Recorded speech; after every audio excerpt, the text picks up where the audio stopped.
అందరికీ నమస్కారం. ఈరోజు ధ్యాన విద్యార్థి కార్యక్రమంలో ఒక అద్భుతమైనటువంటి సబ్జెక్టు మనం తెలుసుకోబోతున్నాం. ప్రతి వ్యక్తి జీవితంలో ఆటలు పాటలు అన్నవి చాలా ముఖ్యమైనవి.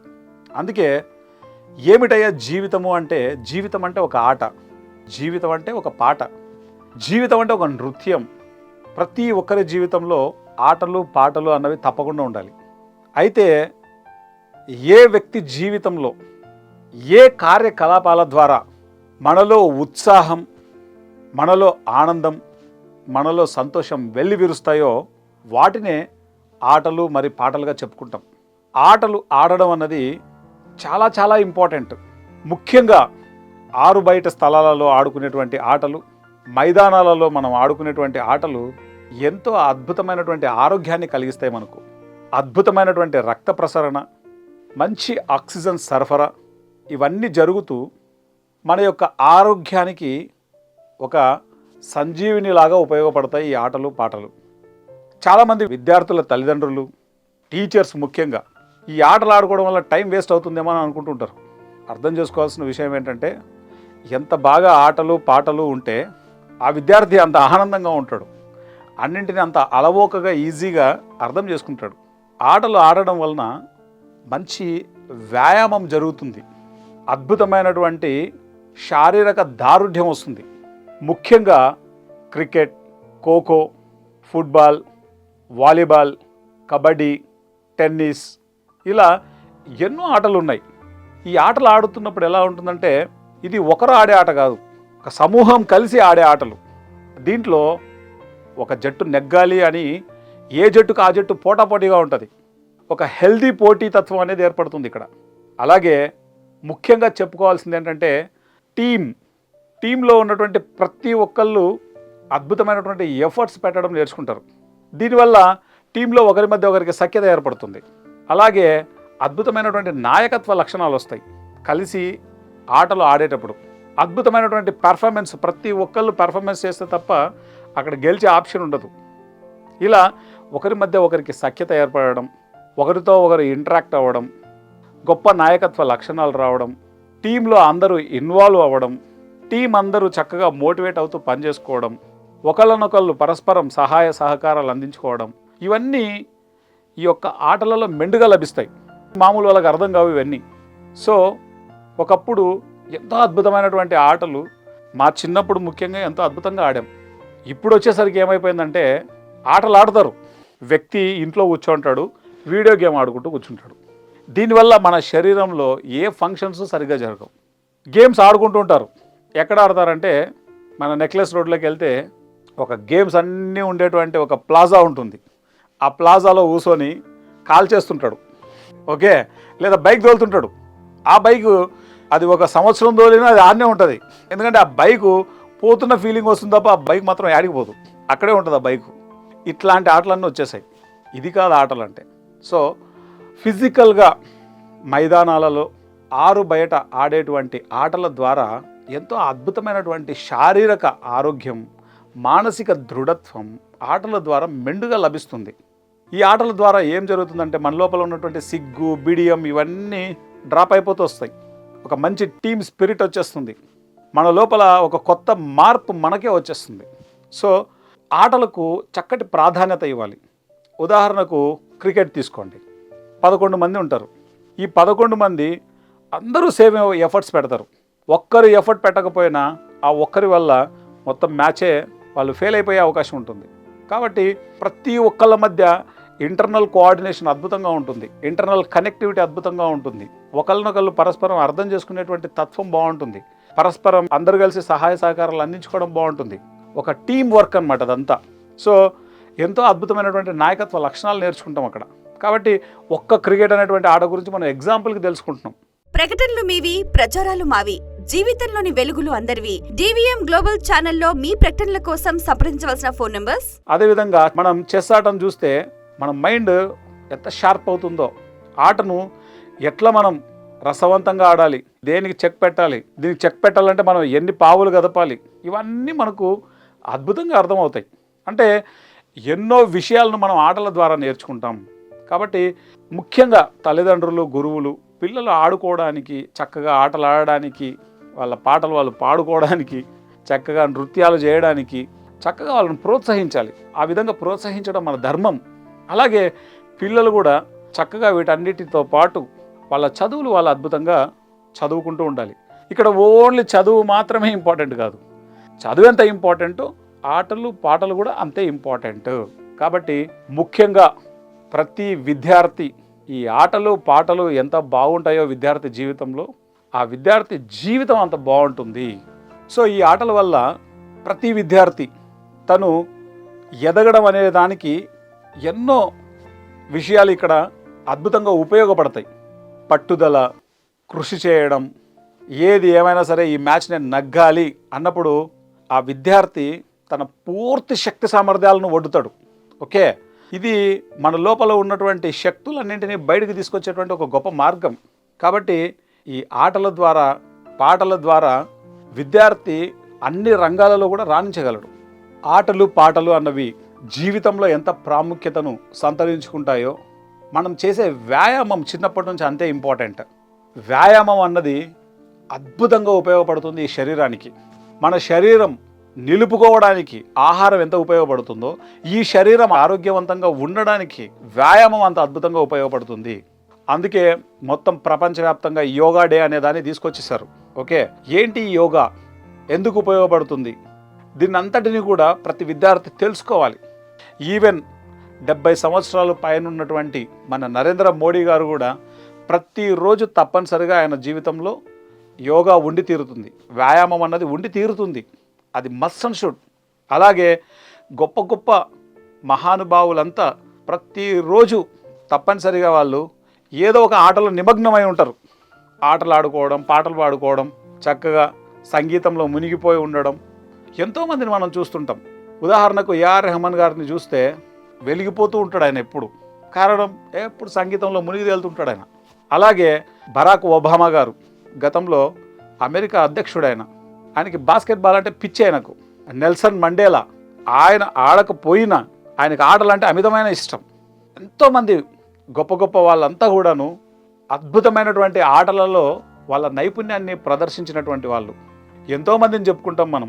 ఉదాహరణకి టెన్నిస్ అంటే సానియా మిర్జా అని, క్రికెట్ అంటే విరాట్ కోహ్లీ, ధోని, సచిన్ అని, రన్నింగ్ అంటే హుస్సేన్ బోల్ట్ అని ఎంతోమందిని మనం చెప్పుకుంటాం. ఇలా ఎందుకు వీళ్ళంతా ఇంత అద్భుతమైనటువంటి ప్రతిభావంతులుగా తయారయ్యారంటే వాళ్ళు ఆ ఆటలకు, ఆ పాటలకు, ఆ సంగీతానికి వాళ్ళంతా గుర్తింపు వాళ్ళ వల్లే వచ్చింది. ఎందుకంటే వాళ్ళు చక్కగా ఆ విధంగా దాన్ని ఎంజాయ్ చేశారు కాబట్టి, వాళ్ళు వాళ్ళ జీవితాల్లో ఆచరించారు కాబట్టి ఓన్లీ చదివితేనే మనకు గుర్తింపు కాదు, ఓన్లీ చదివితేనే అది లైఫ్ కాదు. చదువుతో పాటు ఆటలు, పాటలు, నృత్యము, సంగీతము, యోగా తప్పనిసరి. ఇవన్నీ ప్రతి విద్యార్థి జీవితంలో ఉండాలి. అప్పుడే అది పరిపూర్ణమైనటువంటి జీవితం అవుతుంది. Thank you.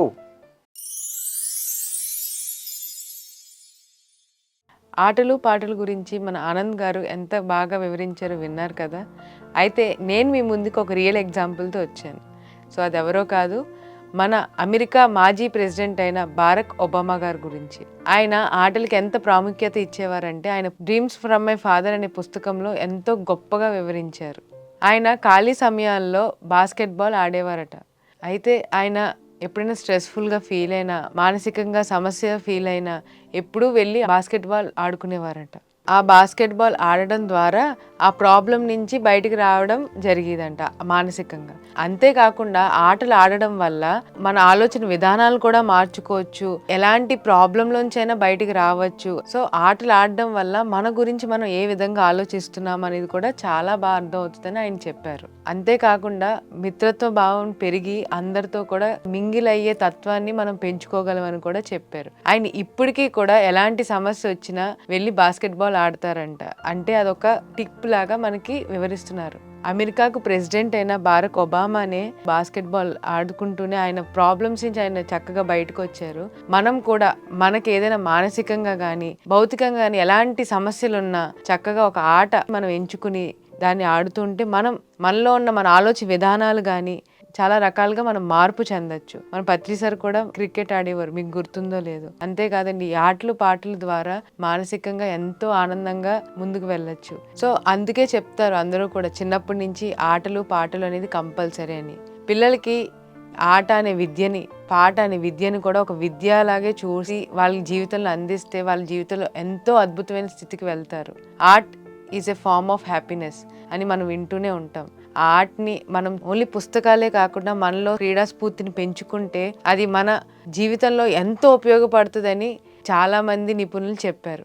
ఈవెన్ మనం ఏదైనా చిన్న అనారోగ్యం వచ్చి డాక్టర్స్ దగ్గరికి వెళ్తున్నా, ఎక్కడికి వెళ్తున్నా సరే మీరు వాకింగ్ చేయండి, బాడీ యాక్టివ్గా డ్యాన్స్ చేయండి అని చెప్తూనే ఉంటారు. ఎందుకంటే అన్ని అనారోగ్యాలకు కారణం మన ఆలోచన విధానాలే. కానీ ఈ ఆటలు పాటల ద్వారా మన ఆలోచన విధానమే మార్చుకుంటాం. అలాగే మన ఆలోచన విధానం ఎలా ఉందో కూడా తెలుసుకుంటాం. సో ఆటలు పాటలు అనేది మన జీవితంలో అంత ముఖ్యమైన పాత్రని నిర్వహిస్తుంది. సో ఈ ఇంపార్టెన్స్ తెలుసుకుని ప్రతి ఒక్కళ్ళు ఒక ఆర్ట్ని కానీ లేకపోతే ఒక మంచి కళని కానీ నేర్చుకుంటే మన జీవితంలో మన లైఫ్కి ఎంతో ఉపయోగపడుతుంది. సో ఇదండి ఈరోజు రియల్ ఎగ్జాంపుల్. నెక్స్ట్ ఎపిసోడ్లో మరొక ఎగ్జాంపుల్తో వస్తాను. Thank you. అందరికీ నమస్కారం. ధ్యాన విద్యార్థి పుస్తకంలో ఉన్న అద్భుతమైన కాన్సెప్ట్స్ అన్నింటినీ కూడా డిజిటలైజ్ చేస్తూ వీడియో రూపంలో ఆనంద్ కుమార్ గారి ద్వారా విశ్లేషణ, ధనశ్రీ ద్వారా ఒక చక్కని నిజ జీవిత ఉదాహరణను, అదేవిధంగా నా ద్వారా ఒక సినిమా ఉదాహరణను మీ ముందుకు తీసుకొచ్చే ప్రయత్నం చేస్తున్నాం. అందులో భాగంగా ఆటలు పాటలు మన జీవితానికి ఎంత ఉపయోగం అన్న విషయాన్ని తెలియజేస్తూ ఒక చక్కని కాన్సెప్ట్ని ఆనంద్ గారి దగ్గర నుంచి మనం ఆల్రెడీ విన్నాం. అదేవిధంగా బరాక్ ఒబామా గారు ఆటలు గురించి ఆయన ఎంత ఆనందంగా ఉండేవారు, ఎలాంటి పరిస్థితుల్లోని ఆటలు ఆయన ఆడేవారు, ఎలాంటి పరిస్థితి నుండి ఆయన్ని ఆటలు బయటికి తీసుకొచ్చాయి అన్న విషయాన్ని కూడా మనం తెలుసుకున్నాం. అయితే ఇప్పుడు ఒక సినిమా ఉదాహరణను మీకు చెప్తా. అసలు మనకు జీవితంలో ఆటలు ఎంత ఉపయోగపడతాయి అన్న విషయాన్ని తెలియజేస్తూ ఒక చక్కని సందేశాత్మక మూవీ తీశారు. ఆ సినిమా పేరే గోల్కొండ హై స్కూల్. చాలామంది పేరు వినే ఉంటారు, గోల్కొండ హై స్కూల్ సినిమా చాలా బాగుంది, ఒక్కసారి చూడాలి అని. అయితే ఇప్పుడు నేను మీకు ఆ స్టోరీ చెప్పబోతున్నా. సినిమా ఓపెన్ చేస్తే 90 రోజుల క్రితం ఏం జరిగింది అన్న విషయంతో స్టార్ట్ అవుతుంది. ఏం జరుగుతుందనంటే, గోల్కొండ హై స్కూల్ అనేది ఒక చక్కని స్కూల్. అందులో పిల్లలందరూ చక్కగా చదువుతూ ఉంటారు. కానీ ఆ యొక్క రిజల్ట్ అనేది మంచిగా వచ్చేది కాదనమాట. అక్కడ ఒక హై స్కూల్కి ఒక గ్రౌండ్ ఉంటుంది. ఆ గ్రౌండ్లో ఎంతో చారిత్రాత్మకమైన పేరు ఉంది దానికి. ఆ క్రికెట్ గ్రౌండ్లో ఎంతోమంది ఎన్నో పథకాలను సాధించి ఆ స్కూల్కి ఎంతో పేరుని తీసుకొచ్చారు. సో అలాంటి గ్రౌండ్ ఏదైతే ఉందో ఆ స్కూల్కి అనుగుణంగా ఉంటుంది. ఆ స్కూల్ గ్రౌండ్తో పాటు స్కూల్కి ఒక క్రికెట్ టీం కూడా ఉంటుంది. ఈ క్రమంలో అక్కడున్న ఆ స్కూల్ యొక్క ట్రస్టీస్ ఎవరైతే ఉన్నారో వారికి ఒక ఆలోచన వస్తుంది, ఆ స్కూల్లో ఒక చక్కని ఇన్స్టిట్యూషన్ లాంటిది పెట్టాలి, తద్వారా దాన్ని ఒక బిజినెస్గా మార్చి ఇంకా ఎక్కువ సంపాదించవచ్చు కదా. ఆ ఖాళీగా ఉన్న గ్రౌండ్ బదులు ఎలాగో నిరుపయోగంగా ఉంది, ఎవరు పథకాలు సాధించట్లేదు, దానివల్ల ఉపయోగం లేదు కదా అని బిజినెస్ ప్రపోజల్ పెట్టుకుంటారు. ఈ విషయం ముందే గ్రహించిన ప్రిన్సిపల్ సంపత్ అనే 15 సంవత్సరాల క్రితం ఆ స్కూల్లో చదివిన ఒక మంచి క్రికెటర్ని పిలుస్తాడు స్కూల్కి. ఆ స్కూల్కి పిలిచి తను ఈ స్కూల్కి వచ్చి మరలా ఒక క్రికెట్ కోచ్గా ఉండడం ఎంత ఇంపార్టెంట్ అనే విషయాన్ని సంపత్కి వివరిస్తున్న సమయంలో ఆ ట్రస్టీస్ వచ్చి ఈ బిజినెస్ ప్రపోజల్ని ప్రిన్సిపల్ ముందు పెడతారు. సో ఎప్పుడైతే ఆ ట్రస్టీస్ బిజినెస్ ప్రపోజల్ పెట్టే సమయంలో సంపత్ ఇదంతా వింటూ ఒక్క మాట లేచి, మీరు బిజినెస్ పెడతా ఉంటున్నారు కానీ స్కూల్కి గ్రౌండ్ ఎంత ఇంపార్టెంటో మీకు తెలుసా అని, పిల్లలకి ఎంతో ఉపయోగపడుతుందని కూడా వివరించి ఒక ఛాలెంజ్ చేస్తాడు. ఒక 3 నెలల్లో ఒక మంచి టోర్నమెంట్ ఉంది, ఆ టోర్నమెంట్లో మన స్కూల్ వాళ్ళని నేను నించోబెడతాను, వాళ్ళకి ఫస్ట్ ప్రైజ్ తెప్పిస్తాను, అప్పుడు మీరు ఈ స్కూల్ని వదిలి వెళ్ళగలరా, ఈ స్కూల్ మీద మీ ఆలోచన మరల్చగలరా అని అన్నప్పుడు ఛాలెంజ్ తీసుకుంటాడు. 3 నెలల్లో ఈ స్కూల్ని టోర్నమెంట్లో విన్ చేయించాలి. ఇది మన హీరో యొక్క ప్రతిజ్ఞ. సో ఈ విధంగా చూస్తున్న ప్రయత్నంలో ఆల్రెడీ స్కూల్లో ఉన్న పిల్లలు ఎవరైతే క్రికెట్ ఆడుతున్నారో వాళ్ళందరినీ గ్యాదర్ చేసినప్పుడు అందరికీ కూడా ఇండివిజువల్గా చిన్న చిన్న ఆకతాయి పనులు చేస్తూ స్కూల్లో క్రికెట్ ఆడుకుంటున్నాం కేవలం చదువులు ఎగ్గొట్టడానికి మాత్రమే అని అనుకునే మనస్తత్వంతో పిల్లలు ఉంటారు. అలాంటి ఉన్న ప్రయత్నంలో వాళ్ళకి ఈ యొక్క ఆటల యొక్క ఉపయోగం చెప్తూ ఇంట్లో ఉన్న పరిస్థితులను కూడా చక్కదిద్దుతూ ఒక మంచి గురువుగానే కాకుండా ఒక మంచి స్నేహితుడిగా కూడా వాళ్ళకి తోడ్పాటు అందిస్తూ వాళ్ళలో ఈ ఆటల యొక్క మంచితనాన్ని వాళ్ళకి వివరించడం జరుగుతుంది. సో ఇలా జరిగిన తర్వాత ఫస్ట్ టోర్నమెంట్ స్టార్ట్ అవుతుంది. చాలా తీవ్రమైన కృషి చేయాల్సి ఉంటుంది, మనకి ఏమి రాదు మనకి అని అనుకుంటారు. కానీ స్లోలీ ఆ గురువు మీద ఒక హోప్ వాళ్ళు తెచ్చుకున్న తర్వాత క్రికెట్ ఆడడం మొదలు పెడతారు. ఒక్కొక్క గేమ్ ఒక్కొక్క మెట్టు ఎదుగుతూ స్లోలీ వాళ్ళు చివరి వరకు వెళ్తారు. ఫైనల్స్కి వెళ్ళిన తర్వాత సడన్గా ఒక ట్విస్ట్ వస్తుంది. మన ట్రస్టీస్ ఉన్నారు చూడండి, వాళ్ళకి అక్కడ గ్రౌండ్ కావాలి అని అంటే వీళ్ళ గేమ్ ఓడిపోవాలి అని అంటే ఆ పిల్లల్లో ఆ యొక్క సంకల్పాన్ని తగ్గించేయాలి, వాళ్ళ ఆలోచన విధానాన్ని మరల్చాలి. ఆ గేమ్ ఓడిపోయేలా చేస్తేనే కదా వాళ్ళకి బిజినెస్ అవుతుంది అక్కడ. అందుకని ఆ ట్రస్టీ ఏం చేస్తాడంటే ఒక్కసారి వెనక్కి ఏం జరిగింది 15 సంవత్సరాల క్రితం, ఈ హీరో ఎవరైతే ఉన్నాడో ఎందుకు ఇంతలాగా ఈ స్కూల్ కోసం పరితపిస్తున్నాడు అన్న విషయాన్ని కొంచెం లోతుల్లోకి వెళ్ళడానికి ప్రయత్నిస్తాడు. ఇప్పుడు బ్యాక్ స్టోరీ తెలుస్తుంది అనమాట. మన ట్రస్టీ వచ్చి పిల్లలందరికీ కూడా ఈ బ్యాక్ స్టోరీ చెప్పేస్తాడు. ఆ బ్యాక్ స్టోరీ ఏంటంటే హీరో 15 సంవత్సరాల క్రితం ఎంతో చక్కగా క్రికెట్ ఆడుతూ ఉండేవాడనమాట. తనతో పాటు ఉన్న క్రికెటర్ ఇంకొక అబ్బాయి, తన ఫ్రెండ్ హీరోని మోసం చేసి తన కెప్టెన్సీని లాక్కొని స్కూల్ బోర్డు మీద కూడా తన పేరు చెరిపేసి సుందర్ అని పేరు రాసుకుంటాడనమాట. సో హీరో యొక్క ఫ్రెండే తనని మోసం చేసి హీరో సరిగ్గా ఆడట్లేదు అని నెగిటివ్ ప్రచారం చేసి తనని కంప్లీట్లీ బ్లాక్ లిస్ట్లోకి పంపించేస్తాడు. ఈ విషయం తెలుసుకున్న హీరో 15 సంవత్సరాల పాటు ఆ సిచ్యువేషన్ నుంచి బయటపడలేక ఎంతో బాధలో తన జీవితంలోకి వెళ్ళిపోతాడనమాట.